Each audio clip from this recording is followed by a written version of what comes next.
ඇයි තණ්හාව නැති කරන්න බෑ කියලා කියන්නේ? ඒකත් හරි අපූර්ව කරුණක්. ඔබ ඒක පැහැදිලිව හරියට තේරුම් ගත්තොත් ඔබට තේරෙයි එහෙනම් අපිට ගිහි ගෙදර ඉඳලා ධර්මයේ හැසිරෙන්න බැරි නෑ පුළුවන් කියලා. ඒ කොහොමද? ඔබ හිතන්න මේ තණ්හාව හැමතිස්සෙම නිකන් හටගත්ත එක නෙවෙයි තාත්තා හින්දා ගවනේ. අවිද්‍යාව නැමැති තාත්තා හින්දා තමයි තණ්හාව කියන අම්මා. එතකොට මේ අවිද්‍යාව කියන්නේ මොකද්ද? අනවබෝධය. අනවබෝධයක් තියෙන තාක්කල් තමයි පින්වත්නි තණ්හාව කියන ඇල්ම තියෙන්නේ. ඒ ඇල්ම එන්නේ අනවබෝධය නිසා. අවිද්‍යාව නිසා තමයි තණ්හාව තියෙන්නේ. දැන් අපි මේක ඔබට තේරුම් ගන්න මම පුංචි කතාවක් කියන්නම්. රටේ ඉන්න එක්තරා දුවෙක් ලංකාවේ තමන්ගේ අම්මට උපන් දිනේට ගෙනල්ලා දෙන හරි ලස්සන මාලයක්. මේ මාලේ ටිකක් බරක් තිබුණා. දුව මේක අම්මට දීලා කිව්වේ අම්මේ මේක කැරට් 24 මාලයක් කියලා.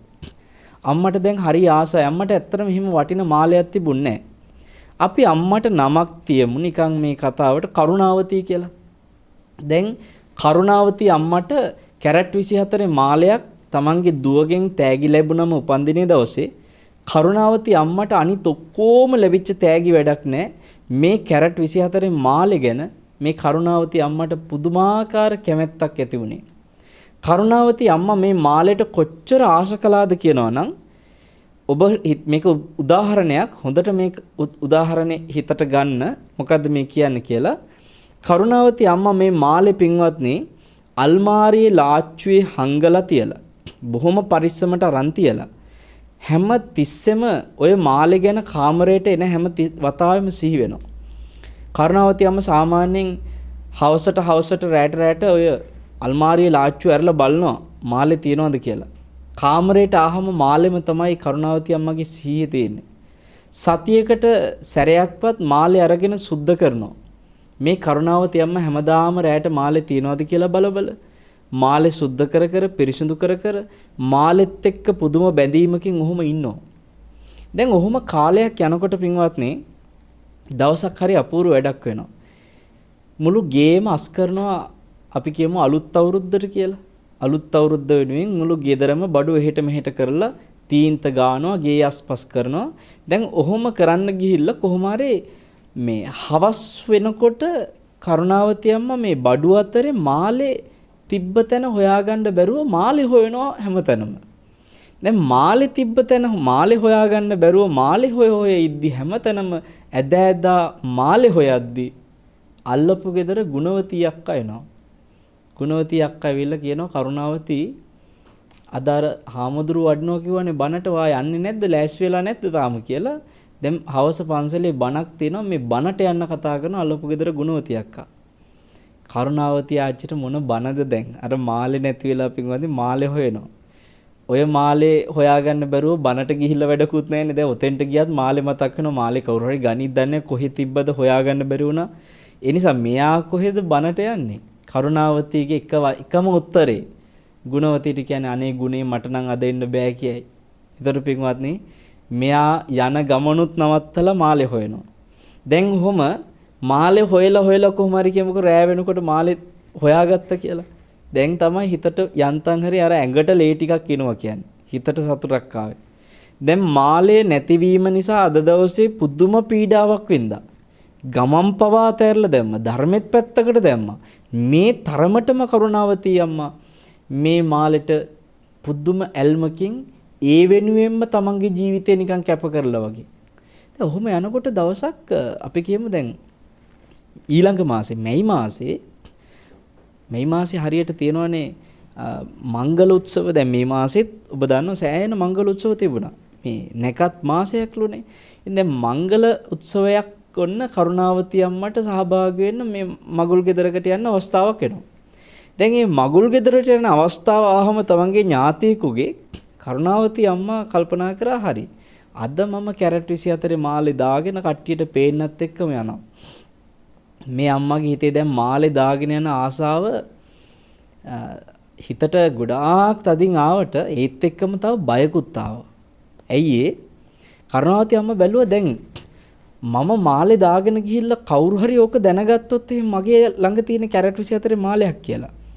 ඕක කවුරු හරි ඉස්සුවොත් කවුරු හරි මේක හොරගම් කළොත් කඩාගත්තොත් දැන් මෙහෙම හිතලා කරුණාවති අම්මා කල්පනා කළා එතකොට මට හැමදාටම මාළේ නැති වෙනවා. ඒ කියන්නේ දැන් මේ වෙලාවේ මේ පෙන්නන්න ගිහිල්ලා අනිත් අයට මාළේ සදහටම මට මාළේ නැති වෙනවා.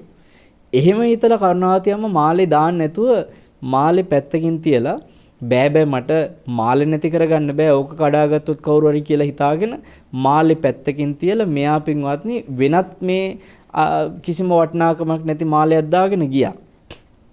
ඕම පින්වත්නි වටිනාකමක් නැති මාළයක් දාගෙන මෙයා දැන් මගුල් ගෙදරට ගිහිල්ලා ඊට පස්සේ මෙයා ওই මාළේ ඔහම පරිස්සම් කර කර යනකොට මෙයාට හරි අපූර්ව දෙයක් සිද්ධ වෙනවා. ඒ මොකද්ද? මෙයා පින්වත්නි කාලයක් යද්දී එක්තරා බරපතල රෝගයකට මුහුණ දීලා හදිස්සියෙම කරන්න තියෙන සැත්කමකට මෙයාට අවස්ථාවක් එනවා. මේ සැත්කම ඉක්මනින් කරන්න ඕනේ මෙයාගේ ජීවිතේ හරි අනතුරක තියෙන්නේ. දැන් ජීවිතේ අනතුරක නිසා බරපතල සැත්කමක් නිසා මේ කරුණාවති අම්මා දැන් මේ සැත්කම සඳහා මුදල් හොයා ගන්න ඕනේ. මේ සැත්කම ඉක්මනින් කරන්න ඕන නිසා මෙයාට සිහි වුණා මගේ දරුවොත් මේ දවස්වල ටිකක් අමාරුවෙන් ජීවත් වෙන්නේ දරුවන්ට කරදර කරන්නත් බෑ. මෙයාට මතක් වුණා මා ළඟ මාළයක් තියෙනවනේ. දැන් මෙයාගේ සැත්කම කරගන්න කරුණාවති අම්මා හිතුවා මාළේ උගස් තියලවත් සැත්කම කරගන්න ඕනේ. ආයෙ හිතුණා බෑ. මේ මාළේ ලේසියෙන් එහෙම උගස් තියන්න බෑ. මට දැන් ආයෙ එහෙම හිතුව ගමන් කරුණාවති අම්මගේ හිතේ දැන් තියෙන්නේ බෑ මට මාළේ පරිස්සම් කරගන්න ඕනේ. ආයෙ මතක් වුණා ඉතින් සැත්කම කරන්න නැතුව මම මැරුණොත් එහෙම කොහොමට මාළයක්. ඊට පස්සේ එහෙම හිතලා කල්පනා කරා නෑ මම සැත්කම කරගන්න නැතුව මැරුණොත් මට මාළේ සදහටම හිමි වෙන නිසා මම මාළු ගස් තියනවා. ගස් තියලා මේ වෙලාවේ කොමරි සැත්කම කරගන්නවා. සැත්කම කරලා ඊට පස්සේ මොන හරි ක්‍රමයකින් ඉතින් ජීවත් වෙන හින්දා මට පුළුවන් මේ මාළේ බේරගන්න කියලා ස්ථිර තීරණයකට ආවා. ඇවිල්ලා පින්වත්නි කරුණාවති අම්මා මාළෙත් අරගෙන ගියා මාළේ උගස් තියෙන තැනකට. දැන් ගිහිල්ලා මාළේ උගස් තියෙන තැනක මාළය දීලා කීයක් ගන්න පුළුවන්ද කියලා අහනකොට ඒ උගස්පඩු කඩෙන් මේ මාළේ පරීක්ෂා කරලා කියනවා මේක කිසිම වටිනාකමක් තියෙන මාළයක් නෙවෙයි මේක ඉමිටේෂන් එකක් කිව්වා. කිව්වම කරුණාවති අම්මා හිතනවා මේ මිනිස්සුන්ගේ බොරු. ඊට පස්සේ කරුණාවති අම්මා තව තැනකට යනවා. ඒ කඩේට ගිහිල්ලා ඇහුවා මහත්තයෝ මේ මාළේට කීයක් ගන්න පුළුවන්ද? එතනදිත් කියනවා ආච්චි අම්මට රුපියල් 100ක් විතර උන්නම් දෙන්නම් කිව්වා. මේක ඇති වටිනාකමක් නැහැ කිව්වා. එහෙම කියනකොට පින්වත්නි එතනදිත් නෑ මේ මිනිස්සුන්ට වැරදිලා වෙන්නේ නැති කියලා තව තැනකට ගියා. දැන් ඒ අනකොටත් කරුණාවති අම්මගේ හිතේ තියෙන්නේ එතනින්වත් මේකේ හරි ගාන කියයි කියලා. එතෙන්ට ගියාම ඒ කඩෙන් බැනලා එලවනවා මේ ආච්චි අපිට වැඩ තියෙන ඕනෝකත් අරගෙන යන්න කියනවා. දැන් මෙහෙම යන තැනින් එලවද්දි පින්වත්නි මේ ආච්චි අම්මට තේරුණා මේ කතාව හැම තැනින්ම කියනවා. එතකොට මගේ දුව මට බොරුවක්ද කිව්වේ? මෙයාට දුවමයි කිව්වේ මේක කැරට් 24 කියලා. මෙයා දුවට ඇමතුමක් ගන්නවා. ඇමතුමක් අරගෙන අහනවා දුව ඔයා මට අර දුන්න මාළේ කැරට් 24 කියලා කිව්ව නේද? ඒක ඇත්තද කියලා ඇහුවා. අම්මා මට යාළුවෙක් කිව්වේ ඔක මට යාළුවෙක් දුන්න මේ මාළයක් මාත හරියටම දන්නේ නැහැ කිව්වා. යාළුවා කිව්ව එක තමයිකෝ මං අම්මට කිව්වේ. දැන් එහෙම කිව්වම කරුණාවති අම්මට හිතන්න සිද්ධ වුණා එහෙනම් මේ කඩවල වලින් කියන කතාව ඇත්ත. මම රැවටිලා මෙච්චර කල් මගේ දුවත් රැවටිලා මේක අපිට බොරුවක් කරලා තියෙන්නේ. ඒ මගේ දුවගේ යාළුවා දුවට බොරුවක් කියලා. මේ මාළය එහෙනම් ඇත්තටම ඉමිටේෂන් එක මේක ව්‍යාජ මාළයක් කියලා න දැන් කරුණාවති අම්මට පින්වත්නි ඇත්ත තේරුණා. මෙච්චර කාලයක් මේ කරුණාවති ආච්චි අම්මා හිටියේ රැවටිලා ඒ කියන්නේ ඇලෙන්න ඕනේ නැති මාළයකට ඇලිලා. දැන් ඔබ හිතන්න මේක දැනගත්ත ගමන් කරුණාවති ආච්චි අම්මට මොකක්ද උනේ? මේ කරුණාවති අම්මා සම්පූර්ණයෙන්ම එයාගේ ජීවිතේ මෙයා කරගෙන ආපු සියලු වැඩ ටික දැන් වෙනස් වෙනවා. දැන් මෙයා මේ මාළේ අරගෙන කඩේට ආවෙත් ටිකක් හරි අමුතු විදියට. කොහොමද? ඒක අර කප් එකේ දාලා ඒ කප් එක රෙදි පාංකඩේක ඔත්තලා ගැට ගහලා කඩදාසිය ලොතාගෙන ඔහොම කරගෙන මේ මල්ලේ දාලා මල්ලත් කිහිල්ලට හේතු කරගෙන හරි පරිස්සම් කරගෙන ආවේ දැන්. දැන් පින්වත්නි මෙහෙම ආපු කෙනා මාලේ අරගෙන යන්නේ කොහොමද? අර ඔතාගත්ත කඩදාසිත් නැහැ.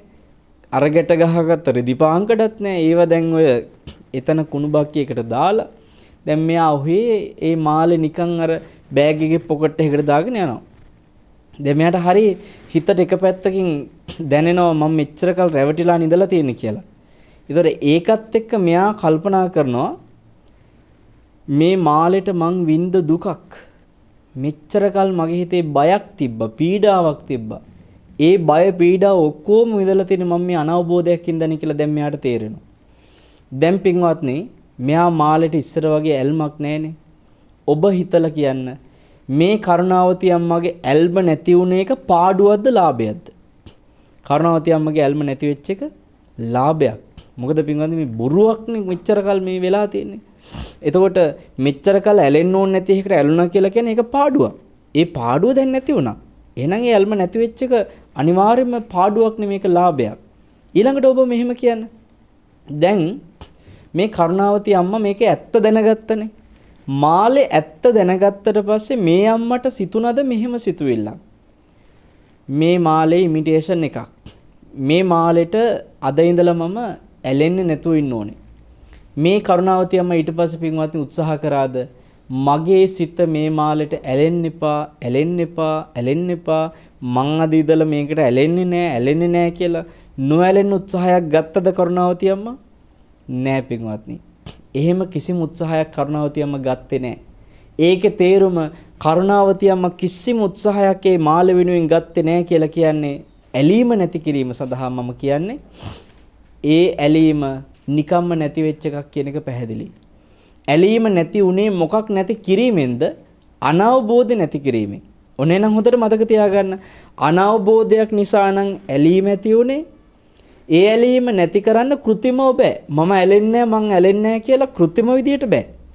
දැන් හිතන්න අර අල්ලපු ගෙදර ගුණවති අක්ක එදා අර බනට යන් කියලා කතා කරනකොට මෙයා කිව්වනේ බෑ මාළේ නැති වෙලා කියලා.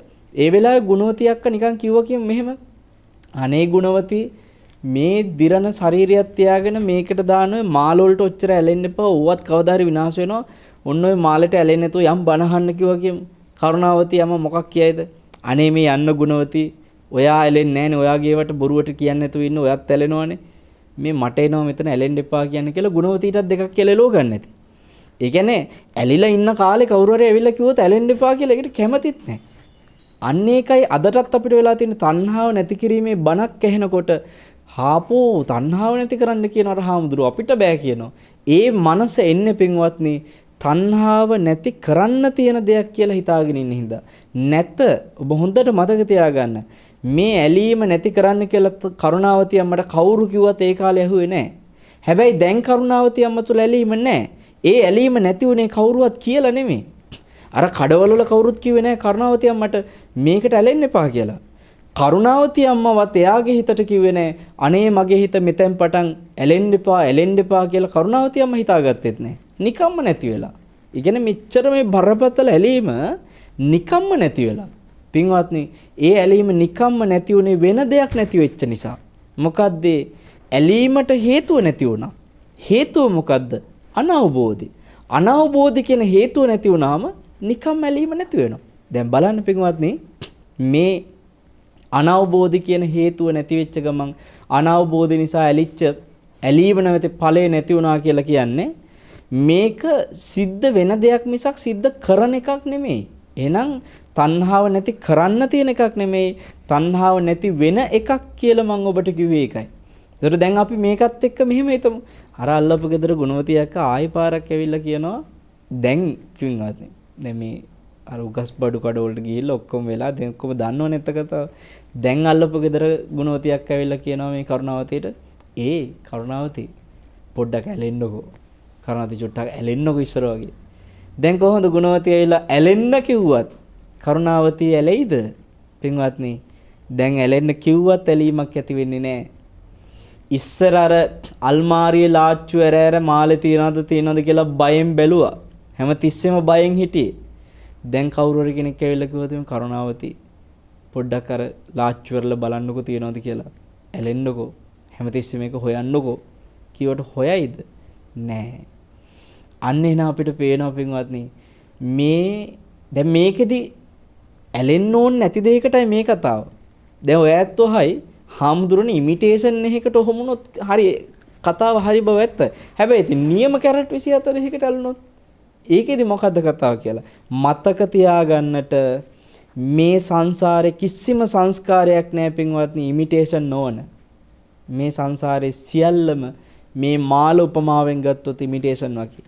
මේ සංසාරේ කැරට් 24 කිසිවක් නැහැ. ඒකෙන් කියන්නේ කැරට් 24 ඇලෙන්න ඕන මාළෙකට කරුණාවති ආච්චි අම්මා ඇලුනා නම් ඒ ඇලීම නැති කරන්න බෑ. හැබැයි ඉමිටේෂන් මාළයක් කියලා දැනගත්තට පස්සේ ඇලීම නැති වුණා. මේ සසරේ සියල්ල නොඇලෙන්න ඕනේවා කියලා බුදුරජාණන් වහන්සේ වදාළා. මොකද මේ සසරේ සියලු සංස්කාරයන් අනිත්‍ය නිසා, සියලු සංස්කාරයන් නොඇලෙන්න කලකිරෙන්නම තියෙන නිසා උන්වහන්සේ වදාළේ මේවා තුල ඇත්ත දැනගත්තම අවිද්‍යාව ඇති වුණාම අවිද්‍යාව නැති වෙද්දි ඒ කියන්නේ විද්‍යාව උපදිනකොට බුදුරජාණන් වහන්සේ ධම්මචක්කප්පවත්තන සූත්‍රයේ මේ කරුණ වදාලා විඥා උදපාදි විද්‍යාව උපද්ද ගත්තා. විද්‍යාව ඉපදිච්ච ගම අවබෝධය ඇති වෙච්ච ගම පින්වත්නි අනවබෝධය නැති වෙනවා. දැන් මේ කරුණාවති ආච්චියමට උනේ ඒකයි. එයා කඩෙන් කඩේට ගියා. යන හැම කඩෙන්ම කියන කරුණත් එක්ක මෙයාට මෙතෙක්කල් නොතිබුණු අවබෝධය ඇති වුණා. මොකක් ගැනද? මාළේ ගැන.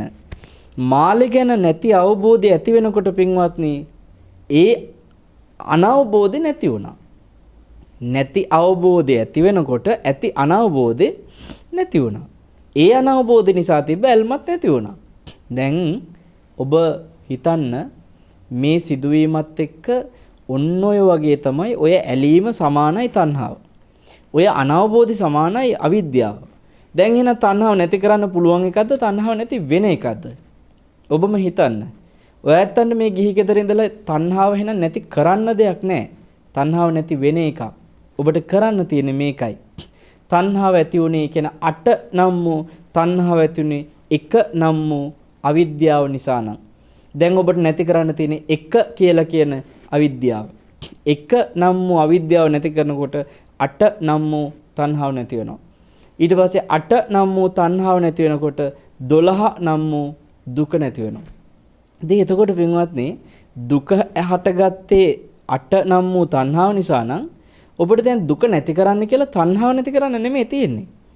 දුක නැති කරන්න ඒතර ඔබ මොකද්ද කරන්න ඕනේ? එක නැති කරන්න ඕනේ. ඒ කියන්නේ අවිද්‍යාව නැති කරන්න ඕනේ. තාත්තා මරන්න ඕනේ ඔක්කොටම කලින්. තාත්තා මරුවොත් තමයි අම්මත් නැති වෙන්නේ. අම්මයි තාත්තයි කියන අවිද්‍යාව නම් වූ තාත්තයි තණ්හාව නම් වූ අම්මයි දෙන්න මරුවට පස්සේනේ දුක කියන 12 වෙනි මේ පුතා නැති වෙන්නේ.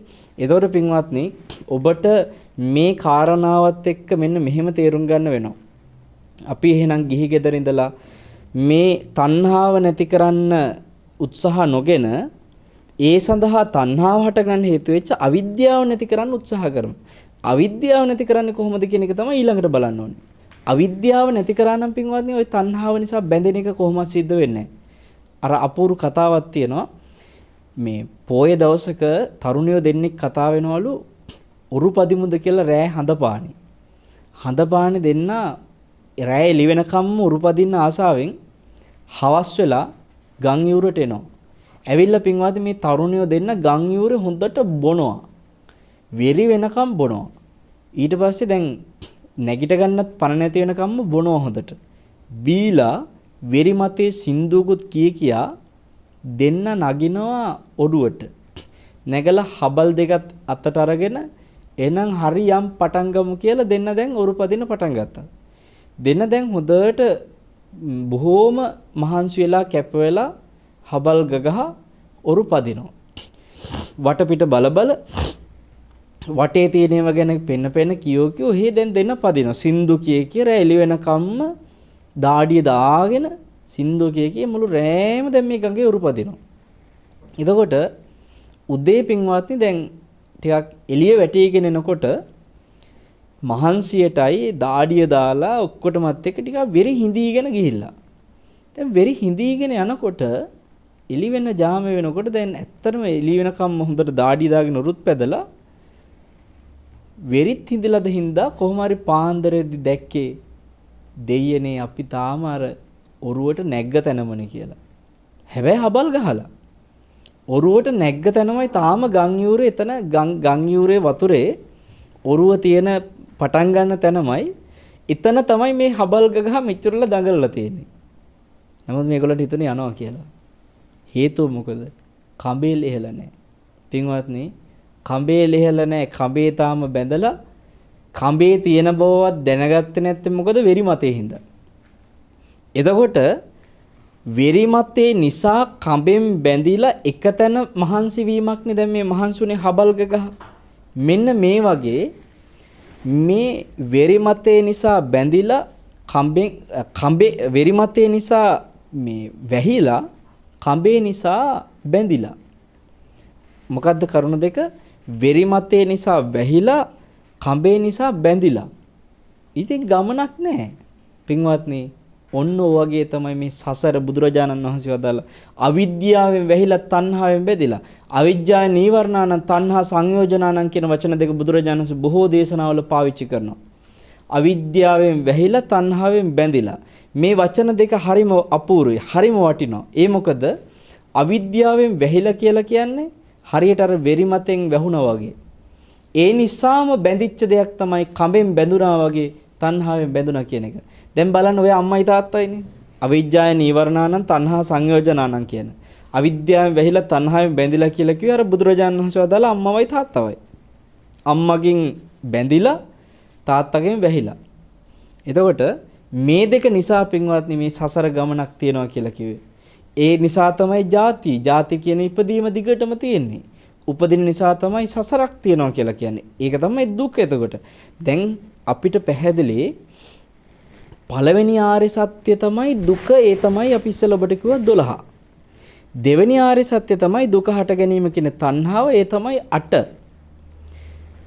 තුන්වෙනි ආර්ය සත්‍ය ඒ 8 නම් වූ තණ්හාව නැත්තර නැති කිරීමෙන් 12 නැති වෙනවා කියන එක. 8 නැත්තර නැති කිරීමෙන් 12 නැති වෙනවා. ඒ කියන්නේ තණ්හාව නැත්තර නැති කිරීමෙන් දුක නැති වෙනවා කියන එක. එතන 8යි 12යි එක තමයි සම්පූර්ණ ආර්ය සත්‍ය තුනක් එක්කම කතාව තිබුණේ. දැන් මේ පටිච්චසමුපාද පින්වත්නි ඔබට ඒතර පේනවා බුදුරජාණන් වහන්සේ පළවෙනි ආර්ය සත්‍ය අවබෝධ කිරීමත් එක්ක පටිච්චසමුපාදේ දුක නම් වූ 12 අවබෝධ කරලා දෙවෙනි ආර්ය සත්‍ය අවබෝධ කළා කියන උන්වහන්සේ ඒ දුක හටගන්න හේතුව හැටියට තණ්හාව මෙතන 8 වෙනි කාරණේ අවබෝධ කරලා ඒ 8 නැත්තර නැති කරාම තුන්වෙනි ආර්ය සත්‍ය නම් වූ දුක නැති කිරීමත් උන්වහන්සේ අවබෝධ කරලා තුන්වෙනි ආර්ය සත්‍ය. එතකොට දැන් අපි කතා කරන්න තියෙන්නේ හතරවෙනි ආර්ය සත්‍ය. දුක නැති කිරීමේ මාර්ගය. ඒකත් හරිම පැහැදිලි. ඒ කොහොමද? දුක නැති කරන මාර්ගය ආර්ය අෂ්ටාංගික මාර්ගය කියලා කියන්නේ ඇයි? ඔබට දැන් අපි කරුණාවති අම්මගේ කතාවත් එක කිව්වා මේ තණ්හාව හටගත්තේ අවිද්‍යාව නිසා කියලා. ඒ කියන්නේ ඇලීම හටගත්තේ අනවබෝධ නිසා කියලා. දැන් ඒකෙන් ඔබ තේරුම් ගත්තා ඇලීම නැති කරන්න නම් අනිවාර්යයෙන්ම අනවබෝධ නැති කරන්න ඕනේ කියලා. මේකත් එක්ක හිතන්න අවිද්‍යාව නැති කරන්න මොකද්ද අපි කරන්න ඕනේ? ඕක පැහැදිලි කරගමු මේ උපමාවෙන්. අවිද්‍යාව බුදුරජාණන් වහන්සේ උපමා කළා ඝන අන්ධකාරයට. අවිද්‍යාව මහා ඝන කළුවරක් වගේ කියලා කිව්වා. මහා ඝන කළුවරක් වෙච්ච අවිද්‍යාවක් පින්වත්නි, ඒ කළුවර පවතින තාක්කල් අපිට ඒ කළුවර ඉවත් කරන්න කළුවරට අත තියලා බෑ. බොහොඳට හිතන්න කොතන හරි කළුවරක් තියෙනවා නම් ඝන කළුවර, ඒ කළුවර අයින් කරන්න කළුවරට අත තියලා බෑ. කළුවර අයින් කරන්න මොකද්ද කරන්න ඕනේ?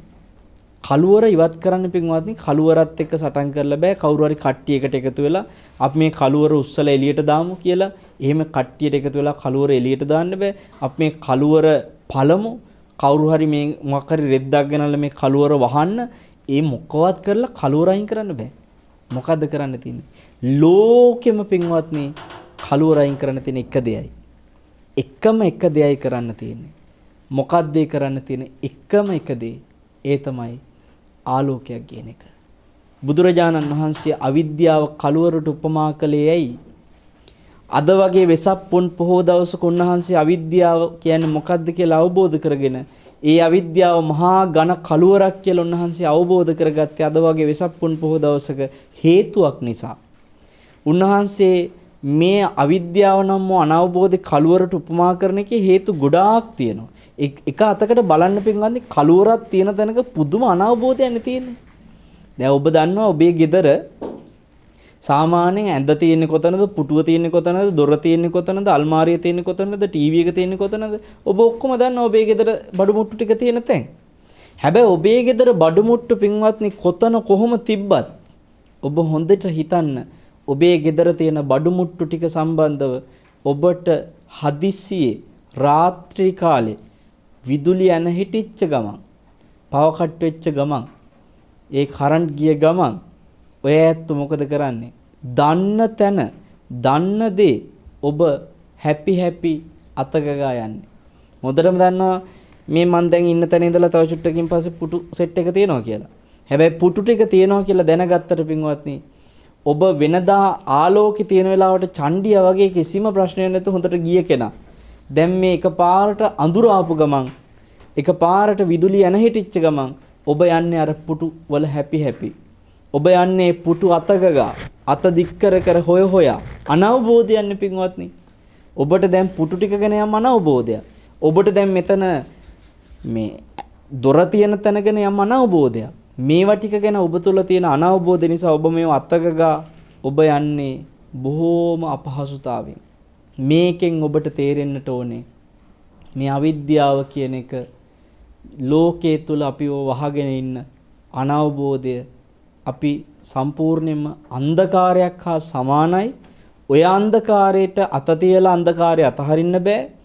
අන්ධකාරය තුල ඉඳලා අන්ධකාරයේ අතහැර ගන්න අන්ධකාරයට අත තියලා බෑ වගේ අවිද්‍යාව තුල ඉඳලා අවිද්‍යාවත් එක්ක හැපි අවිද්‍යාව අතකගා බෑ පින්වත්නි අවිද්‍යාව නැති කරන්න. අවිද්‍යාව නැති කරන්න නම් අපි මොකද කරන්න ඕනේ? අපි කිව්ව ඔබට අඳුර නැති කරන්න ආලෝකයක් ගේන්න ඕනේ කියලා. අඳුර නැති කරන්න ආලෝකයක් ගේනවා වගේ අවිද්‍යා අන්ධකාරය නැති කරන්න ආලෝකයක් තියෙනවා. ඒ ආලෝකය මොකද්ද? ඒ තමයි ප්‍රඥා ලෝකය. අපි මේ වචන කතා කරනවා. ප්‍රඥා ලෝකය කියනවා. අවිද්‍යා අන්ධකාරය කියනවා. මේ වචන අපි ඕන තරම් කතා කරනවානේ. ඒතර මෙතන පැහැදිලිව තේරුම් ගන්න ඔය වචන නිකන් මේ කට කහනවට හදිච්ච වචන නෙමෙයි. ප්‍රඥා ලෝකය කියලා ප්‍රඥාවට ආලෝකය කියන වචනේ පාවිච්චි කරේ. ඒ ප්‍රඥාව තියෙන තැන තියෙන අවබෝධය ආලෝකයක් වගේ. ආලෝකේ තියෙන තැන සියල්ලම වැටහෙනවා. පින්වත්නි, ඔන්න ඔය ප්‍රඥා ලෝකය ඇති කරගත්තම තමයි එහෙනම් අවිද්‍යා අන්ධකාරය නැති කරන්න තියෙන්නේ. දැන් ඔබට අවිද්‍යා අන්ධකාරය නැති කරන්න ඕන නම් ඔබ ප්‍රඥා ලෝකය ඇති කරගන්න ඕනේ. දැන් අපි ගලපගමු මෙතෙක් කතා කරපු කරුණුත් එක්ක 12 දුක කිව්වා. තණ්හාව 8 කිව්වා. අවිද්‍යාව 1 කිව්වා. මේ පටිසමුපාදයේ කරුණු 12 තුල පළවෙනි තැන තිබ්බේ අවිද්‍යාව, 8 වෙනි තැන තිබ්බේ තණ්හාව, 12 වෙනි තැන තිබ්බේ එතකොට දුක. දැන් අපිට පින්වත්නි 12 නම් වූ දුක නැති කරන්න 8 නම් වූ තණ්හාව නැති කරන්න වෙනවා කිව්වා. හැබැයි 8 නම් වූ තණ්හාව නැති කරන්න බෑ 1 නම් වූ අවිද්‍යාව තියාගෙන කිව්වා. දැන් ඒතර ඔබට පැහැදිලිවම තේරෙනවා දුක නැති කරන්න 12 නැති කරන්න 1 තමයි නැති කරන්න ඕනේ. දැන් 1 නැති කරන්න අපි කිව්වා 1ට අත තියලා බෑ. ඒ කියන්නේ අවිද්‍යාව නැති කරන්න අවිද්‍යාවට අත තියලා බෑ. අවිද්‍යාව නැති කරන්න මොකද්ද කරන්න ඕනේ එහෙනම්? ප්‍රඥාව ඇති කරගන්න එකයි. එතකොට ප්‍රඥා ලෝකය ඇති වෙනකොට අවිද්‍යාව අන්ධකාරය නැති වෙනවා කියලා අන්ධකාරයේ ආලෝකයේ එක්ක ඔබට මේ උපමාව පෙන්නලා දුන්නේ. දැන් එහෙනම් අපි තේරුම් ගමු පින්වත්නි ප්‍රඥා ලෝකය ඇති කරගත්තම වෙන්නේ මොකද්ද? අවිද්‍යා අන්ධකාරය නැති වෙනවා. අවිද්‍යාව නැති වෙනකොට තණ්හාව නැති වෙනවා. තණ්හාව නැති වෙනකොට දුක නැති වෙනවා. දැන් එහෙනම් ගලප ගන්න වෙනවා දුක නැති කරන්න ඇති කරගන්න ඕනේ ප්‍රඥාව. දුක නැති කරන්න ප්‍රඥාව ඇති කරගන්නවා කිව්වේයි. ප්‍රඥාව ඇති වුණාම අවිද්‍යාව නැති වෙලා අවිද්‍යාව නැති වුණාම තණ්හාව නැති වෙලා තණ්හාව නැති වෙනම දුක නැති වෙන නිසා. එහෙනම් පින්වත්නි දුක නැති කිරීමේ මාර්ගය ප්‍රඥාව ඇති කිරීමේ මාර්ගයක් වෙන්න ඕනේ. ප්‍රඥාව ඇති කිරීමේ මාර්ගය තමයි ආර්ය අෂ්ටාංගික මාර්ගය. ආර්ය අෂ්ටාංගික මාර්ගේ පටන් ගන්නෙම ප්‍රඥාවට දාලා අංග වලින්. සම්මා දිට්ඨි අන ප්‍රඥාව. ආර්ය අෂ්ටාංගික මාර්ගේ වඩන්න සම්මා දිට්ඨියමයි වැඩෙන්නේ. ඒ කියන්නේ ප්‍රඥාවමයි වැඩෙන්නේ. ඒතර ප්‍රඥාව නිකන් ඇති වෙන්නේ ප්‍රඥාවට සමාධියක් ඕනේ. සමාධිය නිකන් ඇති වෙන්නේ සමාධියට සීලයක් ඕනේ. එහෙනම් සීලෙන් සමාධිය ඇති වෙනවා, සමාධියෙන් ප්‍රඥාව ඇති වෙනවා නම් ඔය තුන තමයි ආර්ය අෂ්ටාංගික මාර්ගය කියලා කිව්වේ. සීලයට අංග තුනක් වෙනවා, සම්මා වාචා, සම්මා කම්මන්ත, සම්මා ආජීව. සමාධියට අංග තුනක් වෙනවා, සම්මා වායාම, සම්මා සති, සම්මා සමාධි. ප්‍රඥාවට අංග දෙකක් කියනවා, සම්මා දිට්ඨි, සම්මා සංකප්ප. එතකොට ඔක්කොම තුනේව දෙකයි, දෙකේව එකයි, ඔක්කොම 8යි. ඔය තමයි ආර්ය අෂ්ටාංගික මාර්ගය. මේ ආර්ය අෂ්ටාංගික මාර්ගයේ තියෙන්නේ මොනවද? මුලින්ම තියෙන දෙක සම්මා දිට්ඨි, සම්මා සංකප්ප දෙක. ඒකට ප්‍රඥා ස්කන්ධේ.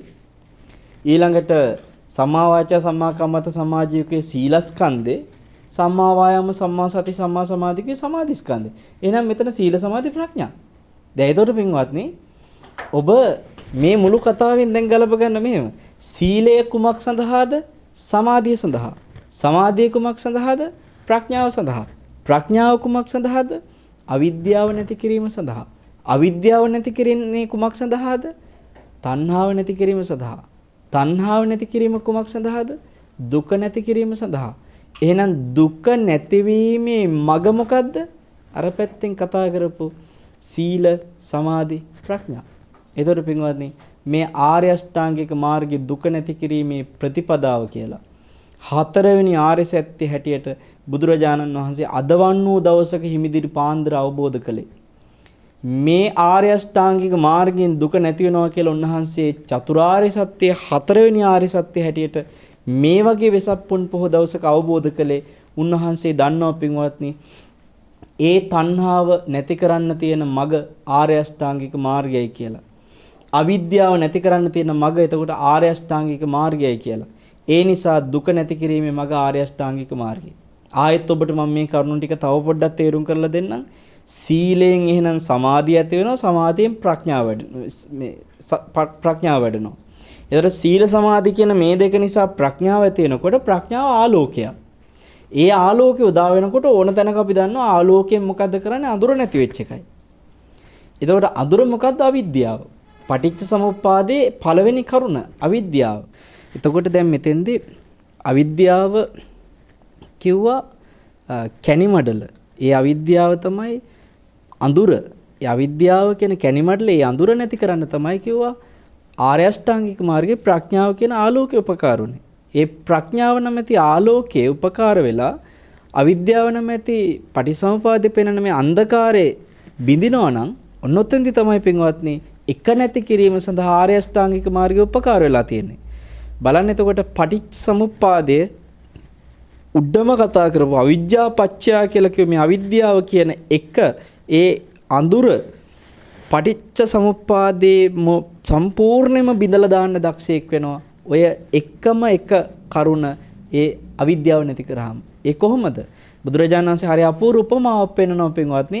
කැනිමඩලක ඔය කැනිමඩල කියන වචනේ කූටාගාර වගේ ශාලාවක තියෙන. යම්කිසි ශාලා හදනවා පරාල සියල්ල එකට සවි කරලා තියෙන එක මුදුනේ තියෙන කැනිමඩලකට. ඒ මුදුනේ තියෙන කැනිමඩලට මුදුනේ තියෙන ලීයෙම සකස් කරපු කැනිමඩලට වටේ තියෙන ඔක්කොම පරාල එකට පුද්දලා තියෙනවා. එකට මේ පරාල ටික ඒ කැනිමඩලට සවි කරලා තියෙනවා. එතකොට පින්වත්නි මෙතනදී කැනිමඩල බින්ද ගම මුළු පරාල ටික ඔක්කොම කඩා වැටෙනවා. ඒ සියල්ල කඩා වැටෙන්නේ එකයි බින්දින්න ඕනේ. අන්න ඒ වගේ අපි මෙතෙන්දී ඔබට මතක් කරනවා අවිද්‍යාව කියලා කියන බුදුරජාණන් වහන්සේ වදාළ කැනිමඩල වගේ. උනාසේ උපමාවෙම කියන්නේ අවිද්‍යාව බින්දින්නේ ඇති. අනිත් ඔක්කොම බින්දෙනවා. අන්තිමට කතා කරන 12 වෙනි කාරණේ දුක. ජාතිපච්චය ජරා මරණ ආදී දුක්ඛ ස්කන්ධ දුකත් බින්දෙනවා. ඒ පරාලය. ඒ ඔක්කොම බින්දෙනවා. මේ පරාල සියල්ල බින්දින්න තියෙන්නේ අවිද්‍යාව නම් කැනිමඩල බින්දලා නම් අවිද්‍යාව අඳුර නම් අඳුර නැති කරන්න තියෙන ආලෝකයෙන් ඔබ ඒ න්‍යායෙන් අල්ලගන්න අඳුරක් නැති කරන්න ආලෝකේ පාවිච්චි කරන ඕගේ වැඩක් තමයි ආර්ය අෂ්ටාංගික මාර්ගය වඩමින් ප්‍රඥාව කියන ආලෝකය උපද්දගෙන ඒ ආලෝකයෙන් මේ පටිසමුපාදේ අවිද්‍යාව කියන අඳුර නැති කරනවා. අඳුර නැති කරගමන් දුක නැති වෙනවා. එහෙනම් දුක නැති කරන්න තියෙන මාර්ගය මොකද්ද? ආර්ය අෂ්ටාංගික මාර්ගය. දුක නැති කරන්න තියෙන මාර්ගය ආර්ය අෂ්ටාංගික මාර්ගය නම් ඒ ආර්ය අෂ්ටාංගික මාර්ගයේ හතරවෙනි ආර්ය සත්‍ය වෙනවා.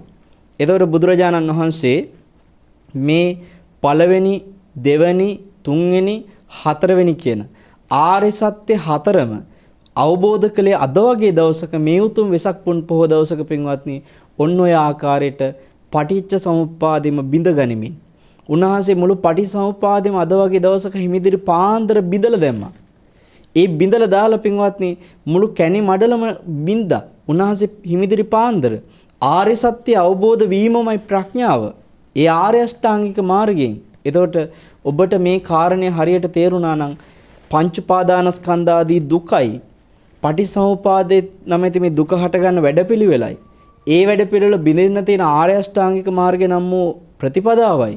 මේ ඔක්කොම එකට එක ආර්ය සත්‍ය අතරේ තියෙන බව ඔබට තේරෙන්නට ඕනේ. මේ ඔක්කොම එකක් පින්වත්නි. මේවා වෙන වෙනම කතා කළාට මේවා සියල්ල එකට ගැලපෙනවා. මේ සියල්ල මේ බුදු සසුන තුල කුසලයක් කියලා කතා කරන ධර්මයක් ඇද්දේ සියල්ලම එක තැනකට එකට එකතු වෙනවා. සාරිපුත්ත මහරහතන් වහන්සේ හරි අපූර්ව උපමාවක් පෙන්නනවා. ඇතෙකුගේ උපමාවක් කියලා කියන්නේ මේ ඇතෙකුගේ හස්තියෙකුගේ තියෙන පාදයක් කියලා කියන්නේ හරි අපූර්ව පාදයක්. මොකද මේ ලෝකේ සත්තුන්ගේ ඇත් පාදේ තමයි කියන විශාලම පාදේ. ඇතාගේ පාදේ කියනකොට අපි දකින්න ඇතා නෙමෙයි පින්වත්නි. ඇත්තුන්ගේ ඉන්නවා එක එක ඇත් කුල. ඇත් කුල වල සමහර ඇත්තෝ ඉන්නවා මහා දැවැන්ත රූස්ස ගස්තරන් උස ඇත්තු. අද එහෙම ඇත්තු අපිට දකින්නවත් නැහැ. එවැනි ඇත්තුන්ගේ පැටවුන්ටත් වඩා පොඩි අද අපි දකින ඇත්තු. ඒ වගේ මේ ලෝකේ මහා දැවැන්ත ඇත් කුල තිබුණ අතීතේ. ඔය ඇත්තුන්ගේ පාදයක් කියලා කියන්නේ ඕනම සතෙකුගේ පාදයක් බහා දාන්න පුළුවන් ප්‍රමාණයේ පාදයක්.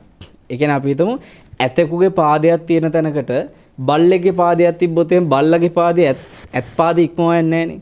ඕ වගේ පින්වත්නි මොන සතාගේ පාදයක් තිබ්බත් ඇත් පාදය තුලට ඇත් පාදේ ඉක්මවා යන්න පුළුවන් පාදයක් නෑ කිව්වා. හැම පාදයක්ම හැම කකුල් අඩියක්ම ඇතාගේ පාඩියට ඇතුළත් වෙන විදිහට තමයි තියෙන්නේ. ඒක ඉක්මවා යන්න තරම් ලොකු එකක් නෑ.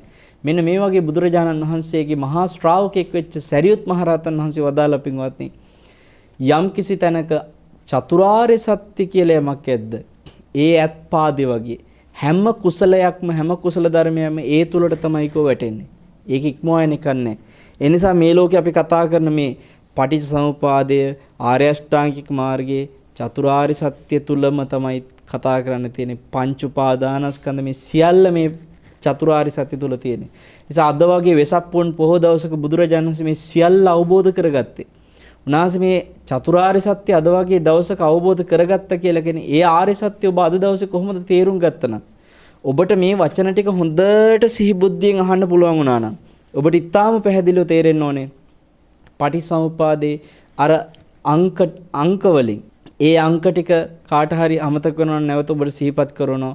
අවිජ්ජා පත්‍ය සංඛාරා සංඛාරපත්‍ය විඥානං විඥානපත්‍ය නාම රූපං නාම රූපපත්‍ය සලආයතනං සලආයතන පත්‍ය පස්සෝ පසපත්‍ය වේදනා වේදනා පත්‍ය තණ්හා තණ්හා පත්‍ය උපාදානං උපාදාන පත්‍ය භව භව පත්‍ය ජාති ජාති පත්‍ය ජරා මරණං ශෝක පරිදේව දුක්ඛ දෝමනස පායාස සම්භවಂತಿ එවමෙතස කේවලස දුක්ඛක්ඛන්දස සමුදය හොති. උතන කරුණු 12ක් තියෙන්නේ. ඒ 12 අපි ඉලක්ක වශයෙන් දැන් ඔබට නැවත කියන්න. අවිද්‍යාව තමයි 1. සංස්කාර තමයි 2. විඥාන තමයි 3. නාම රූප 4. සලආයතන 5. පස්ස කියන ස්පර්ශය තමයි 6. එතකොට වේදනා 7. තණ්හාව 8. අපි තණ්හාවනේ 8 කියලා කිව්වේ අම්මා කියලා. ඒ 8. උපාදාන 9. ඊට පස්සේ භව 10. ජාති කියලා කියන ඉපදීම තමයි 11. ඒ නිසා හටගන්න දුක නම් මේ දරුවා කියලා කිව්වේ 12. ඒතර බලන්න මේ පටිසමුපාදයෙන් පින්වත්නි ඔය 12 වෙනි කරුණ තමයි බුදුරජාණන් වහන්සේ පළවෙනි ආර්ය සත්‍ය හැටියට අවබෝධ කළේ. 12 වෙනි කරුණ දුක.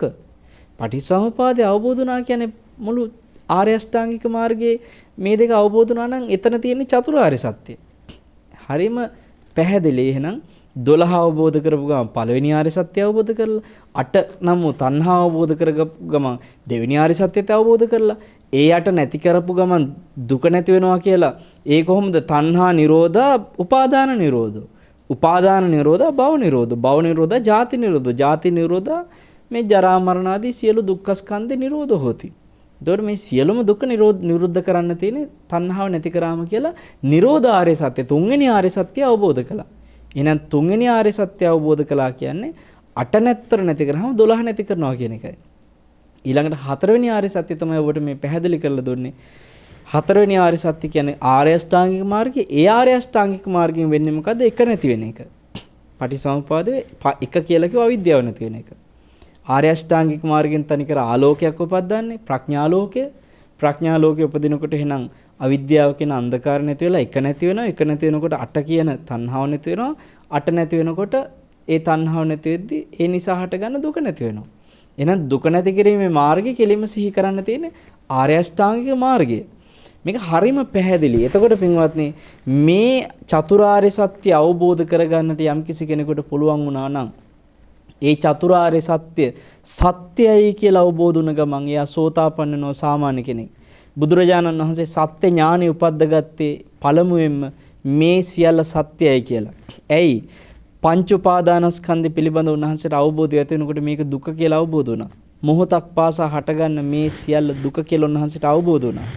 එතකොට මේ දුක අවබෝධ වුණාම ඒක සත්‍යයි කියලා තේරුණා වගේම ඒ දුක හටගන්නේ තණ්හාව කියන මේ 8 වෙනි කරුණ නිසා කියලා අවබෝධ වෙච්ච ගමන් දෙවෙනි ආර්ය සත්‍යයත් සත්‍යයි කියලා අවබෝධ වුණා.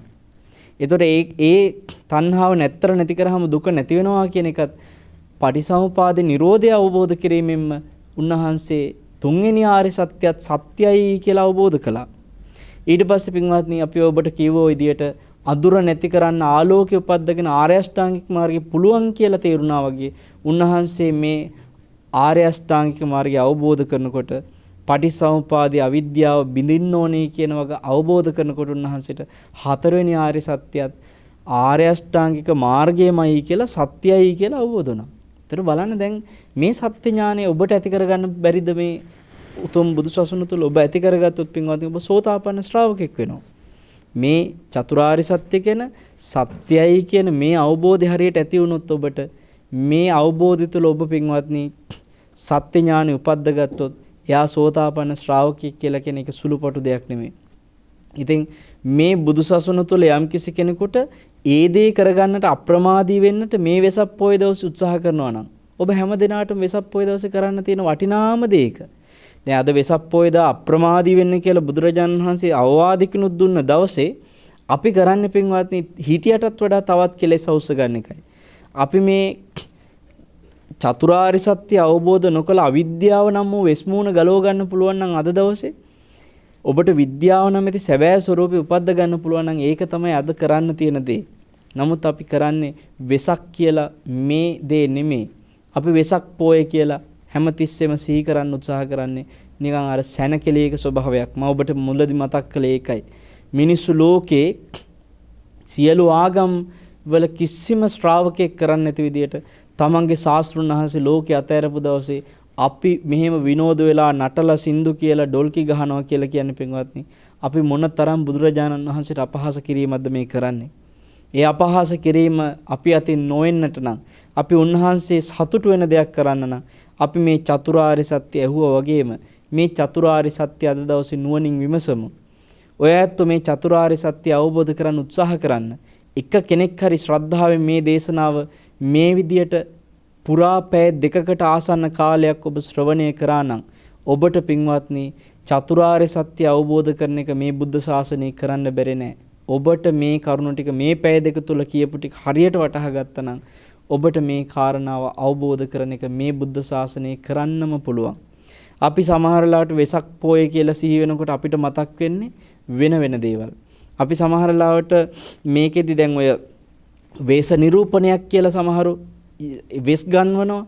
ඒ කියන්නේ තමන්ගේ වේශය වෙනස් කරගන්නවා. වේශය වෙනස් කරගෙන යම් කිසි විදියකට තමන්ට වෙන වේශයක් හදාගත්ත ගමන් එක්ක යක්මූණු හරි මොනවා හරි දෙයක් දාලා වේශේ නිරූපණයක් කර හැටියට වෙනත් වේශයක් ගත්ත ගමන් අපි ආයෙත් අහනවා මොකද නිකන් ඔය ආද අමුතු වෙසක් අරගෙන. ඒ කියන්නේ අමුතු වේශයක් අරගෙන මොකද? යක් වේශයක් ගත්තට පස්සේ කියන අමුතු වේශයක් ගත්තා කියලා නිකන් යක්මූණකුත් දාගත්තා. එහෙම අමුතු වේශයක් ගන්න එකට අමුතු වෙසක් ගත්තා කියන නිසා මේ වෙසක් පොයේ දවසෙත් මිනිස්සු අමුතු වේශයක් ගන්න වෙස්මූණු කියලා එකක් හදාගෙන වෙස්මූණු දාගෙන පින්වත්නි තමන්ගේ වේශය වෙනස් කරගෙන මට නම් පේන්නේ වෙස්මූණු දාන මිනිස්සු ඔක්කොම වේශය වෙනස් කරලා නැහැ තියෙන සැබෑ වේශය පිටට පෙන්වන්න හදනවා වගේ දෙයක්. මිනිසුගේ සම්පූර්ණ මේ හදවත් තුළ තියෙන යක් ගතිය, ඒ තියෙන දරුණු රාක්ෂ ගතිය මිනිස්සු සැබෑ ස්වරූපේ පෙන්වන්න උත්සාහ කරනවා. මෙච්චර කල් තිබිලා තියෙන වෙන වේශයක්. ඒ වේශය අයින් කරලා සැබෑ වෙසක් පෙන්වන්න උත්සාහ කරන වෙස්මුණත් එක්ක. ඉස්සර අපිට මතකයි කඩදාසි පල් පොලෙන් හදාගත්ත වෙස්මුණු, ඊට පස්සේ ඉටි වලින් සකස් කරපු ප්ලාස්ටික් වගේ වෙස්මුණු ආවා. දැන් ඒව රබර් වලින් ඇවිල්ලා. මිනිස්සු ඒ වෙස්මුණු වගේ දේ දාගෙන ළමයි බය කරගෙන බොහෝ දෙනාට පීඩා කරන්න මේ ශාස්ත්‍රුන් වහන්සේ අවබෝධ කරපු දවස පාවිච්චි කරනවා. මිනිස්සු මේ තරම් නින්දිත වැඩ මේ රටේ පුරුදු වෙලා තිබුණාට වෙනත් රටවල මෙහිම වැඩ නැහැ පින්වත්නි. වෙසක් පොය දවස හරි පුණ්‍යවන්ත විදිහට ගත කරනවා. ගොඩාක් රටවල් වල ඇත්තෝ වෙසක් පොය දවසේ සීලය, සමාධි, ප්‍රඥාව දියුණු කරගන්න බෞද්ධ ඇත්තෝ උත්සාහ කරනවා. අපි මේක සැනකෙලියක් විදිහට නලාපිම ඩොල් කෙක ගහ නටන එක සම්බන්ධව මම ඔබට මුලදීම මතක් කළේ ඒකයි.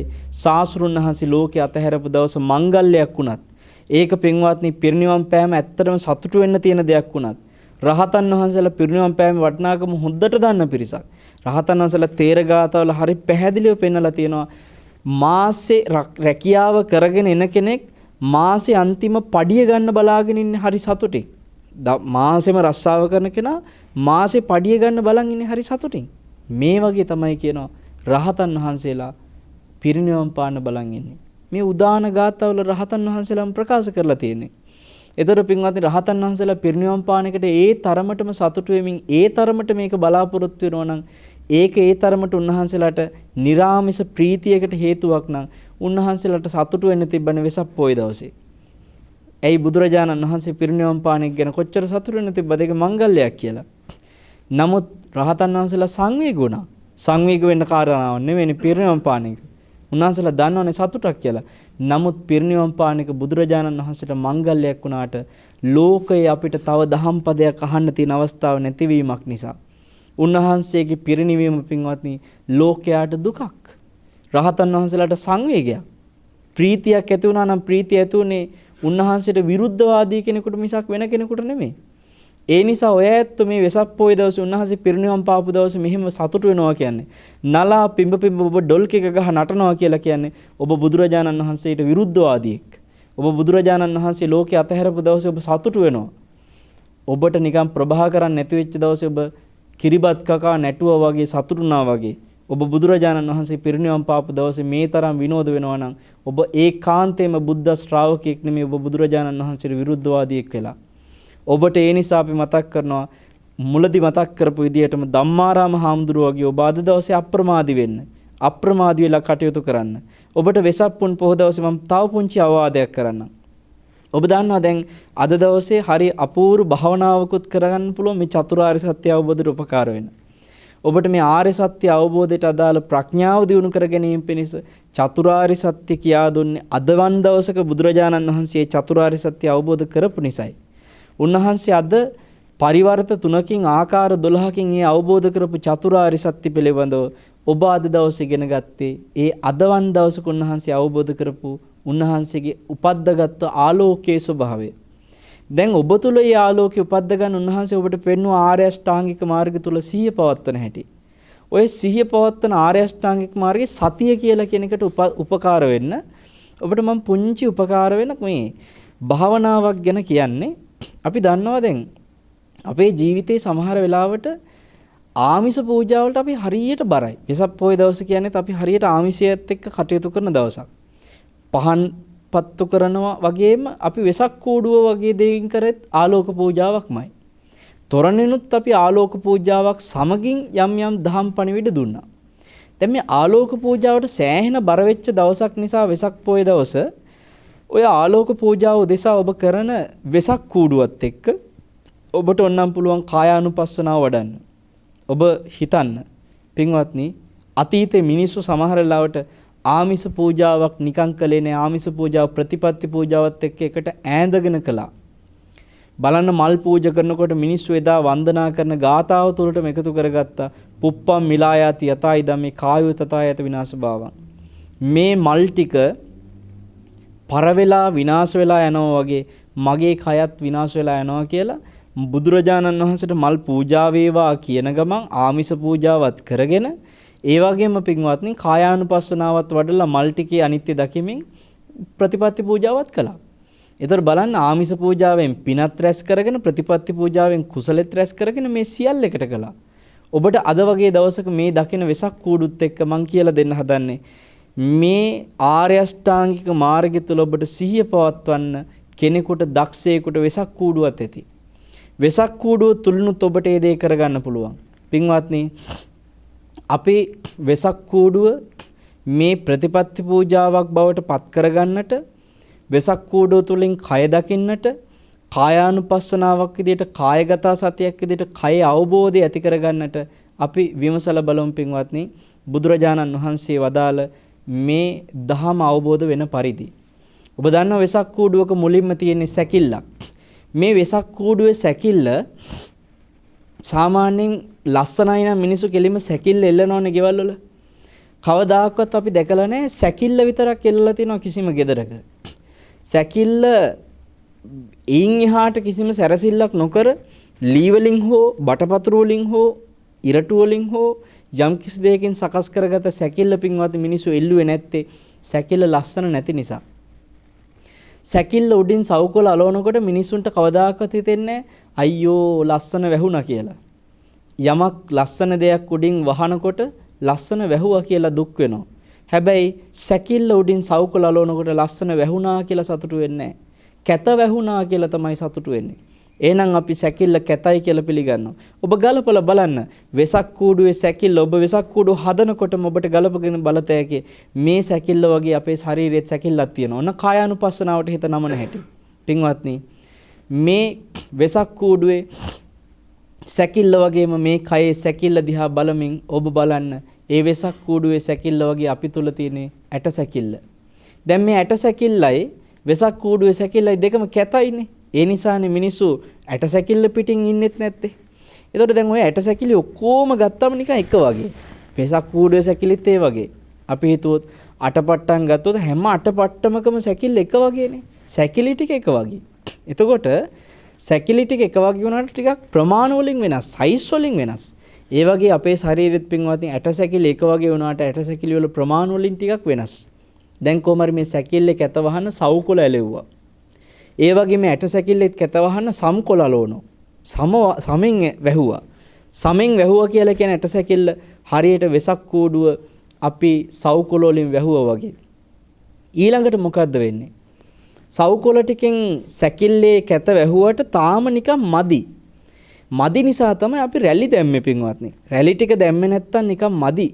ආන් ඒ වගේ හැමෙන් වැහුවට මේ සැකිල්ල මදි. ඒ නිසා ඇඳුම් ඇඳුව රැලි දැම්ම වගේ. මේ ඇඳුනුත් තනිකර රැලි ඇඳුම් ඇඳුවට පස්සේ කූඩුවේ රැලි දැම්ම වගේ. ඔය කියන ගමම ඔබට මේ කාරණාවත් මතක් කරනවා. සාමාන්‍යයෙන් අටපට්ටමකට අඟලක අඟල් භාගයක රැලි දැම්මොත් එහෙම ඒක ලස්සනයිද කැතයිද ඔබට හිතෙන්නේ. එතකොට ඒකට දිගට රැලි දැම්මම තමයි පින්වත්නි කූඩුව ලස්සනට තියෙන්නේ. මේ ශරීර කූඩුවෙත් ඇට සැකිල්ල සහිත මේ ශරීර කූඩුවෙත් අපි ඇඳුම් අන්දනවා වගේ රැලි දානවා නම් ඒකත් අඟලට අඟල් භාගයට නැතුව ටිකක් දිගට ඇඳම තමයි ලස්සන. වෙසක් කූඩුවටත් රැලි දිගට දැම්මම ලස්සනයි වගේ. ඒ වගේ පින්වත්නි මේ රැලි ටික දාලා වෙසක් කූඩුවේ ලස්සන හැදුවට තාමත් නිකන් මදි.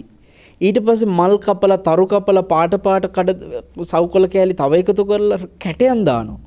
කැටයන් ටික දැම්මා වගේ මේ ශරීරෙත් හැමෙන් වහලා ඇඳුම් ඇඳුවට තාම මදි. කැටයන් දානවා. කන් වලට කැටයන් දානවා. අත් වලට කැටයන් දානවා. බෙල්ලට කැටයන් දානවා. ඇඟිලි වලට කැටයන් දානවා. හරියට වෙසක් කූඩුවේ මේකේ දැන් දෙකම කැටයන් දාපු කූඩු දෙකක් වගේ. කායානුපස්සනාවෙන් ඔබ විමසලා බලන්න වෙසක් කූඩුවත් එක්ක තනිකර දැන් එහෙනම් මේ දෙකම එක වගේ. දැන් ඒකත් ලස්සනයි මේකත් ලස්සනයි දෙකම ලස්සනයි. හැබැයි පින්වත්නි මේ ලස්සන වෙසක් කූඩුව ඊට පස්සේ තියෙන ආදීනවයක්. මේ ලස්සන ශරීර කූඩුවෙත් තියෙන ලොකු ආදීනවයක්. මොකද්ද ආදීනවේ? ඔය ලස්සන වෙසක් කූඩුව අවුවට ටිකක් අහු වුණාට ගොඩක් අහුවට අහු වෙන්න බෑ. ගොඩක් අහුවේ තිබ්බ ගමන් පාට පිච්චෙන වෙසක් කූඩුවේ. මේ ශරීර කූඩුවත් ඒ වගේ. ගොඩක් අහුවට අහුවෙච්ච ගමන් පාට පිච්චෙනවා. ඊට පස්සේ වෙසක් කූඩුව වැස්සට අහුවෙච්ච ගමන් දිය වෙනවා. මේ ශරීර කූඩුවත් වැස්සට අහුවෙච්ච ගමන් ලෙඩ වෙලා සොටු පෙරෙන්න ගන්නවා දිය වෙනවා. ඒ වගේ පින්වත්නි මේ දෙකම අවුවට අහු වෙන්නත් බෑ වැස්සට අහු වෙන්නත් බෑ ආදීනෝ පිරීලා පරිස්සම් කරන්න වෙනවා. වෙසක් කූඩුවේ නියපොත්තක් යනුනත් ඇල්පෙනෙත්තක් යනුනත් ඉරෙනවා හීරෙනවා හිල් වෙනවා. මේ ශරීරෙත් ඒ වගේ ඇල්පෙනෙත්තක් යනුනත් නියපොත්තකින් හීරුණත් ඇති මේවා හීරෙනවා ඇනෙනවා හිල් වෙනවා. කූඩු දෙකම එක වගේ හිල් වෙනවා ඇනෙනවා දෙකම පරිස්සම් කරන්න ඕනේ ඇල්පෙනෙත්තකින්වත් ඇනෙන්න නොදී. ඒ තරමට පරිස්සම් කරගෙන කොච්චර රැක ගන්න උත්සාහ කරත් රකින්න අමාරුයි වගේ මේ ශරීරෙත් ඒ වගේම ආදීනෝ පිරීලා. ඔබට වෙසක් කූඩුවත් එක ගලප බලන්න. හැබැයි කොච්චර පරිස්සම් කරන වෙසක් කූඩුනත් කවදා හරි දවසක පින්වත්නි අපිට තේරෙනවා අවසානයේ නැවත සැකිල්ල බවටමපත් වෙනවා. මේ ශරීරෙත් ඒ වගේ අර වෙසක් කූඩුවේ සවුකොළ ඉරිලා ගිහිල්ලා සැකිල්ල බවටපත් වුණා වගේ මේකෙත් සම්මස් විනාශ වෙලා ගිහිල්ලා නැවත සැකිල්ලක් බවටපත් වෙනවා. එතකොට පින්වත්නි සැකිලි දෙකමත් විනාශ වෙලා යනවා. වෙසක් කූඩුවේ සැකිල්ලත් කවදා හරි විනාශ වෙනවා. ඔයත් පුංචි කාලේ ඉඳලා හදපු වෙසක් කූඩු දැන් කොච්චර අවසන්ද? ඒවා ඒ කූඩුවත් ඒ සැකිලිවත් දැන් හොයන්න නැහැ. ඒ වගේ මේ ශරීර කූඩුවලත් සැකිල්ලත් විනාශ වෙලා යනවා. ඇට සැකිල්ලත්. පින්වත්නි සමහර වෙලාවට ඇතැම් කූඩු අපි පුච්චලා දානවා අලු බවට පත් කරනවා. ඒ වගේ මේ ශරීර කූඩු සමහරලාට පුච්චලා අලු බවට පත් කරනවා. එහෙමත් නැත්තම් මේක සම්පූර්ණ එක පොඩි පට්ටම් වෙනවා. වෙසක් කූඩුවේ සැකිල්ල අර තියෙන සවුකොළ රැලි සියල්ල පිටින් පොඩි පට්ටම් වෙනවා. ඒ වගේ රියානතුරු වගේ දෙයකින් මේ ශරීරයේ උනත් පින්වත්නි සම්මස් එක්කම ඇට සැකිල්ල පොඩි පට්ටම් වෙන අවස්ථා තියෙනවා. මොන විදියෙන් හරි අවසානයේ අවසන් වෙන විදිහත් එකයි. ඉතින් එහෙම බලනකොට මේ වෙසක් කූඩුව ඔබට ඇහැට පේනකොට අද දවස තුළ දැන් දවස් ගාණක් යනකම් ඔබට කඩේකට ගියත් පාරේ ගියත් හැම තැනම වෙසක් කූඩු පේනවා. ඔබට ඔය හැම තැනදීම මේ කියපු වචනේ හරි මතක් වුණොත් පින්වත්නි ඔබ නොහිතුවට ඔබ තුළ කුසල් සිතුවිලි උපද්දලා මේ දේශනාව ඔබට ඒ වගේ කුසල් සිතුවිලි උපද්දන්න මහා කල්යාණ මිත්‍රයෙක් බවට මේ දිදුල රූප වාහිනියෙන් කරපු උතුම් සදහම් සේවාව ඔබට උපකාරී වුණා කියලා කියන්නේ පින්වත්නි ඔබ අද වෙසක් පුන් පොහොය දවසේ භාවනා අරමුණකින් කායගත සතියෙන් වාසය කරයි. සමහර ස්වාමීන් වහන්සේලාට ගහක කොළයක් ඉදිච්ච එක දැකලත් රහත් වෙන්න පුළුවන් වුණා. සමහර භික්ෂුණීන් වහන්සේලාට මේ පාසෝදපු වතුර ටික පොළවේ නොපෙනී යනවා දකිද්දි පොළවට උරා ගන්නවා දකිද්දි රහත් වෙන්න පුළුවන් වුණා. ඉතින් එහෙමනම් පින්වත්නි ඔබට මේ වෙසක් කූඩුව දැකලා සෝවාන්වත් වෙන්න බැරි වෙන එකක් නැහැ. හරියට අවබෝධයෙන් සිහියෙන් විමසුවොත් ඔබ ඒ තුලම සතිය උපද්දගෙන සිහිය උපද්දගෙන අර ප්‍රඥාව කියන ආලෝකය ඇති කරගන්නවා. ඒ ආලෝකය ඇති වෙනකොට පින්වත්නි අනවබෝධ කියන අඳුර නැති වෙනවා. අඳුර නැති වෙනකොට එහෙනම් තණ්හාව නැති වෙලා දුක නැති වෙනවා. චතුරාර්ය සත්‍යම ඔබට අවබෝධ කරගන්න පුළුවන්. මේ උතුම් වෙසක් පුන් පොහොය දවසේ ආශිර්වාද කරන ඔබ හැම දිනාටම කරන සියලු ආමිස පූජා සමග ප්‍රතිපත්ති පූජාත් සිදු කරමින් ඔබ හැම දිනෙකටම මේ චතුරාර්ය සත්‍ය අදවන් දවසක මගේ ශාස්ත්‍රුන් වහන්සේ අවබෝධ කළා නේද කියලා හිත සතුටු වෙන්න පුළුවන්. සත්‍ය ඥානය ඇති කරගත්තා වූ අදවන් දවසක සත්‍ය ඥානය උපද්දාගත්තා වූ මාගේ බුදුරජාණන් වහන්සේට নমස්කාරය වේවා කියලා සාදු කියන්නේ. අදවන් දවසක කෘත්‍ය ඥානෙ උපද්දගත්තා වූ මාගේ ශාස්ත්‍රුන් වහන්සේට নমස්කාරය වේවා කියලා සාදු කියන්න. අදවන් දවසක කෘතඥානෙ උපද්දගත්තා වූ මාගේ ශාස්ත්‍රුන් වහන්සේට নমස්කාරය වේවා කියලා සාදු කියන්න. අද වගේ දවසක ඒ ත්‍රිපරිවට්ට ආකාරයෙන් ඒ පරිවර්ත තුනෙන් චතුරාර්ය සත්‍ය අවබෝධ කරපු මාගේ ශාස්ත්‍රුන් වහන්සේට নমස්කාරය වේවා. අද වගේ දවසක ආකාර 12කින් ඔබට මේ කියා දුන ආකාරයේ මේ පරිවර්ත තුන චතුරාර්ය සත්‍ය හතරට වැඩි කරාම 3 අරක් 4 12යි කියලා කිව්වා. ඔය 12 ආකාරයෙන්ම චතුරාර්ය සත්‍ය අවබෝධ කරගත්තු අදවන් දවසක ඒ උතුම් අවබෝධය උපද්දගෙන ආලෝකේ පහල කරගත්තු ආලෝක උදපාදි කියලා කිව්ව. ඒ ආලෝකේ උපද්දගත්ත මාගේ ශාස්ත්‍රුන් වහන්සේට নমස්කාරය වේවා කියලා සාදු කියන්නේ. අද දවසේ පින්වත්නි ඔබ හැම දිනාටම මේ රැස් කරගත්ත පින අප්‍රමාදී වෙමින් ආර්ය සත්‍ය අවබෝධය කරා යන්නට ඒකාන්තයෙන්ම හේතු වේවා කියලා මේ උතුම් වෙසක් පුන් පොහොය දවසේ අපි සෙත් පතමින් ආශිර්වාද කරනවා. ඔබ හැම දිනාටම අද දවස අවබෝධයෙන්ම ගත කරන්නට මේ දේශනාවත් හේතු වේවා. ඔබ හැම දිනාටම මේ දේශනාවෙන් රැස් වෙච්ච පිනත් මෙලොව හිතසුව පිණිස සහ පරලොව සුගතිය පිණිස ආර්ය සත්‍ය අවබෝධයේ පිණිසම හේතු වේවා. සාදු සාදු සාදු.